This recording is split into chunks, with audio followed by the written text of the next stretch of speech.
Thank you.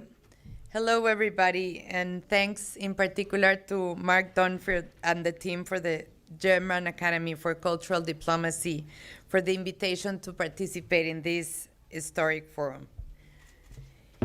Well, you've seen the title of my speech, Del Otro Lado, from the other side, the US Mexico Wall.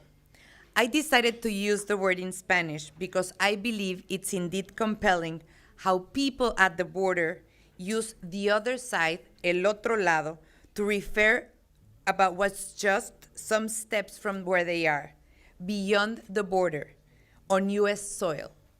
I bought this at el otro lado. My parents are at el otro lado. My husband is working at el otro lado. My mom bought me Christmas presents from el otro lado.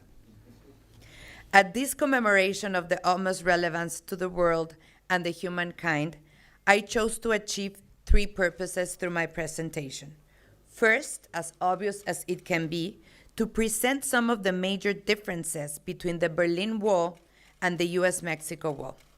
Second, I would like to take you to a journey where you can see, smell, and touch our wall and feel its overwhelming human context. And third, I want to conclude on the fact that if walls still remain in the world, it's because we do not understand el otro lado, the other side. And it's because we all have jointly failed to come about with better solutions, with more thoughtful, sophisticated, complex, and structural solutions to our problems and challenges than a basic wall. Okay, so let's get right on. Unlike Berlin, our wall is not ideologic. It doesn't divide to political and economic systems. Mexico is the 12th economy in the world out of 193 countries, so it's a big economy. It is actually one of the most open economies worldwide, with 13 free trade agreements that give us access to over 50 markets, the European Union included, of course. Mexico is a democracy that has had changes of power through open elections for many decades. We have democratic institutions and checks and balances that, by the way, are being strongly challenged, as it is the case everywhere in the world. Then why a wall if we have common principles, systems, and values? Well, the pushing factors of migration, mainly from Mexico and Central America, are the lack of opportunities and focal violence in specific communities at larger and smaller scales. Unlike Berlin up to 30 years ago, Mexico does not divide the East and the West, capitalism from socialism. Mexico bridges the North and the South, the Pacific and the Atlantic, developed and developing world. Unlike Berlin, the US wall is not aimed at keeping people in, but rather at keeping people out. It prevents migrants to get into the United States, mainly from Mexico and what is called the Northern Triangle of Central America, comprised by Honduras, Guatemala, and El Salvador. Those nationalities account for 80% of the migration that intends to cross the US border. While up to a year ago, migrants tended to cross in small groups by themselves, and now there's a new phenomenon called caravanas, where thousands of people, mainly from Central America, have been trying to cross first into Mexico and then into the United States, with all the challenges and the drama massive migration implies. Now I will take you to the journey of the Mexican border. The wall between Mexico and the United States came as a project in March 1989, just 8 months and 9 days before the Berlin Wall fell. In 1990, the U.S. Border Patrol began erecting a 3-meter high and 23 kilometers long fence between San Diego, California, and the Mexican city of Tijuana, Baja California, which stretches down into the Sea of the Pacific coast and its roots buried deep in the sand of Tijuana's shore. The first wall was partly made out of steel from helicopter landing platforms that up to this day remain extremely edged on the top part of it. This original barrier still remains dyed and rusty as a result of years gone by, and despite of images of people touching hands through it, playing teeter-totter through it, and playing tennis through it, it's still the icon of the division between Mexico and the United States. Similar barriers were built almost simultaneously in El Paso, Texas, which lies opposite to Ciudad Juárez on the Mexican side, and also on the cities of Laredo, Nuevo Laredo, McAllen, Reynosa, by the coast of the Gulf of Mexico. In 1994, just 1 year after the entry into force of the North American Free Trade Agreement, the NAFTA, just imagine we were becoming closer partners, signing up for freer trade among us. An additional 19 kilometers of a secondary border fence were completed along the same old fence between Tijuana and San Diego, creating an inner road between the two walls that facilitated patrolling and surveillance within the U.S. territory.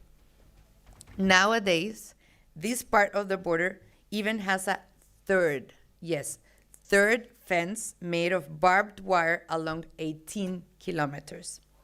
In 2006, the construction of more than 1,000 kilometers of new fencing took place, as well as a new virtual wall made out of high-tech surveillance equipment.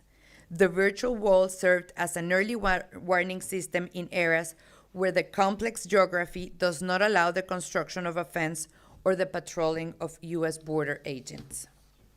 I had the opportunity to make a 2-day journey to the Tijuana border back in 1995, and I went back there just 2 months ago. Let me take you to one of the most shocking experiences I had during these journeys. At the local bus station, it was easy to differentiate migrants from locals arriving back to Tijuana. Those carrying just one backpack were the ones that were ready to risk their lives crossing the division line. I mostly saw young men traveling by themselves, fewer lonely women, and even less families. When we arrived at the border, we saw paintings on various parts of the wall from the Mexican side. There were names, hearts, beautiful and meaningful graffiti art pieces, hope and love messages. That immediately reminded me of the images I had seen on the TV from the Berlin Wall fell back in 1989. There were also Catholic memorials for those who had died in their attempt to cross the US. One could see tunnels that had been carved in the sand at the lowest part of the wall where one could really slide down to el otro lado. There were also ladders for the same purpose, so one could jump from the upper part of the wall. At the other side, one could see Border Patrol motorcycles and vehicles, officials standing by with binoculars, and even helicopters parked at the skies for indefinite time. These images repeated themselves as far as eyes could see.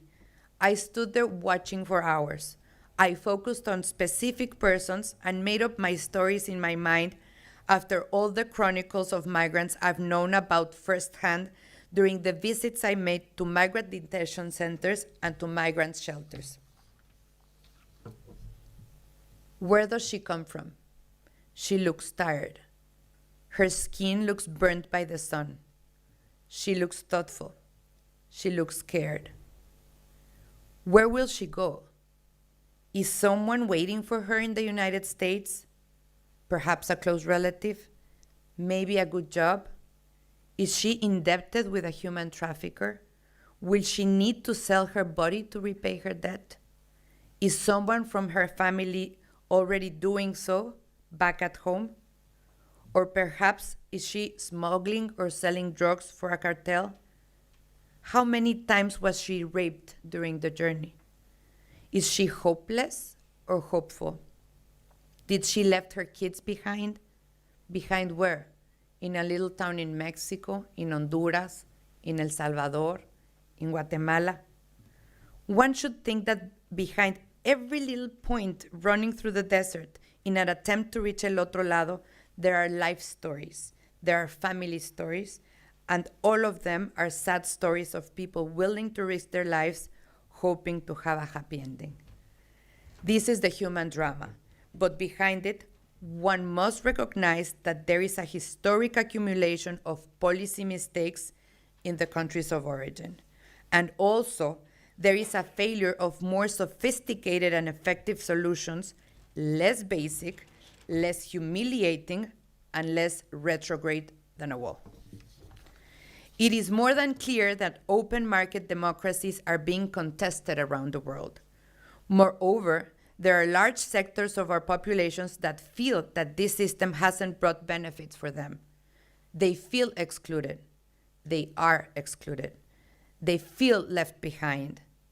They were left behind. We left them behind. In some cases, there are the inhumane conditions of poverty. In others, is the empty promises of social and economic improvement, the empty speeches of policymakers and politicians that have failed to deliver at the micro level. The one-size-fits-all open market democratic model hasn't served all. It hasn't included all, and we must accept it. And so we see explosions of contrasts, divided societies, politically wrong speeches that excite masses, and new nationalisms. One cannot deny that all this means a change of era, but it is exactly at this juncture where we should rethink deeply and go back to learn the lessons of history. The crude and sad lessons, such as the Berlin Wall, fortunately broken down 30 years ago. But history repeats itself in one way or another, and we do not want some very sad episodes to be repeated.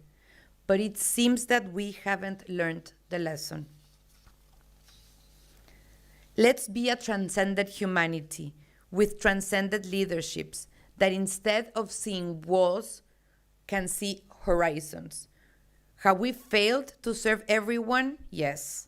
And myself is someone, as it was said in my introduction, who has been a public servant of 25 years. Let's be humble. Let's recognize it. We haven't been able to serve all, to include all.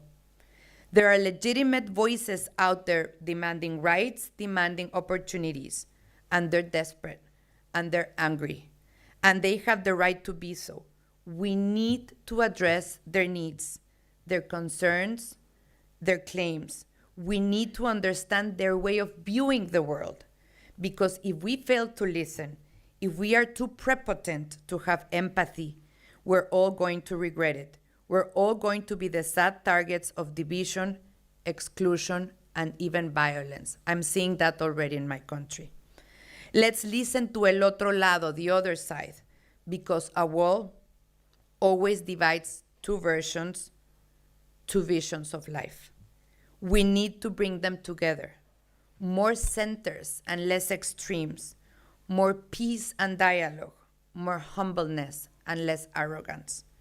Having this as a point of departure, we must be able to tear down remaining physical and mental walls. Muchas gracias, many thanks.